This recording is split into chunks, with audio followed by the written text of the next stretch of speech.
السلام علیکم ورحمۃ اللہ وبرکاتہ. کیا حال ہے سب کا؟ الحمدللہ.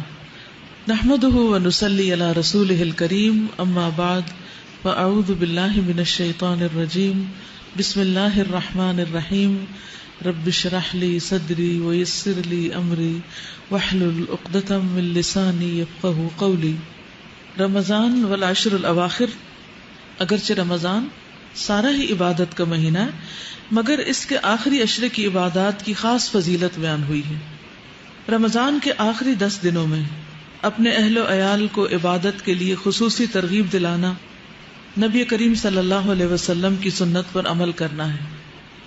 حضرت عائشہ فرماتی ہیں، کان النبی صلی اللہ علیہ وسلم اذا دخل العشر شد مئزرہ واحیا لیلہ وایقظ اہلہ. جب رمضان کا آخری عشرہ شروع ہوتا تو نبی صلی اللہ علیہ وسلم عبادت کے لیے کمر بستہ ہو جاتے، راتوں کو جاگتے اور اپنے اہل خانہ کو بھی جگاتے. یعنی صرف خود ہی نہیں جاگتے تھے، گھر والوں کو بھی جگاتے تھے. تو اس سے کیا پتہ چلتا ہے کہ یہ ایک اجتماعی عبادت ہے جس میں سب لوگ مل کے عبادت کرتے ہیں، اور رات کی عبادت ہے. آج کی یوتھ کو رات کے وقت جاگنا بہت پسند ہے. ایسا ہی ہے نا؟ بہت سے بچے دن کو سونا پسند کرتے ہیں اور رات کو جاگنا. ایسا کیوں ہے؟ رات کو کیوں جاگتے ہیں؟ آپ میں سے کس کس کو رات کو جاگنا پسند ہے؟ کیوں رات کو کیوں جاگتے ہیں؟ ہاں، سکون ہوتا ہے.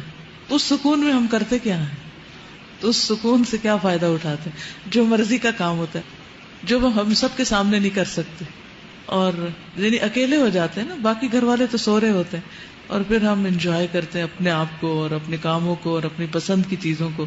تو مومن کے لیے سب سے زیادہ پسندیدہ چیز کیا ہونی چاہیے؟ اللہ کی عبادت. تو اس کے لیے بھی دن کے مقابلے میں رات کا وقت رکھا گیا ہے.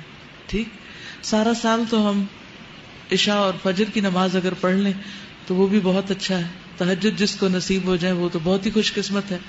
لیکن رمضان کی راتوں میں تو قیام لازم ہے، اور پھر آخری عشرے میں تو جتنا زیادہ جاگ سکے.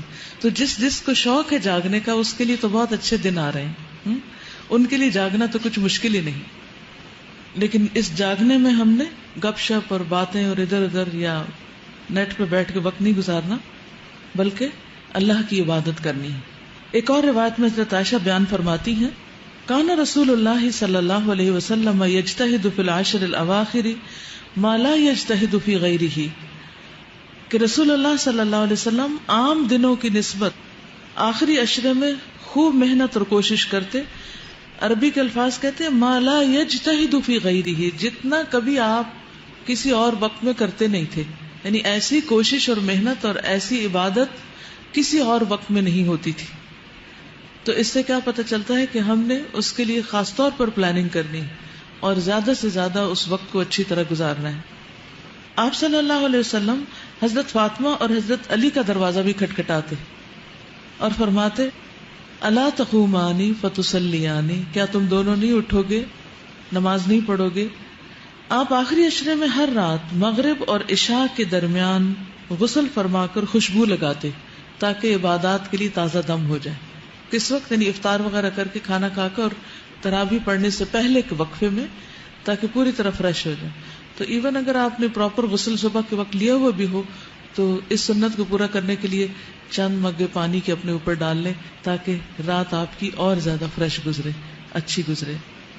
اب اس میں یہ کہ کرنا کیا ہے، رات کو جاگ کر کرنا کیا ہے، اس کی لسٹ بنا لیں.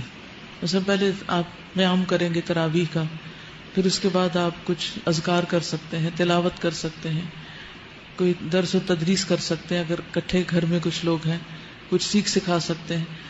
پھر اس کے بعد بیچ میں چائے بھی پی سکتے ہیں تاکہ جاگ سکے.